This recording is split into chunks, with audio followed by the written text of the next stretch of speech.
સુરતમાં પતંગની દોરીથી યુવકનું ગળું કપાઈ જતા તેનું મોત નીપજ્યું હોવાનો બનાવ સામે આવ્યો છે।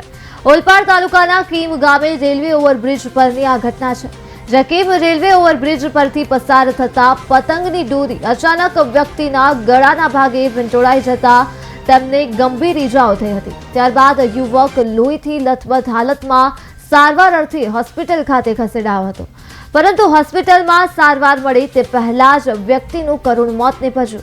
તો વ્યક્તિના મોતને લઈ હાલ સમગ્ર પરિવારમાં શોકનો માહોલ જોવા મળી રહ્યો છે।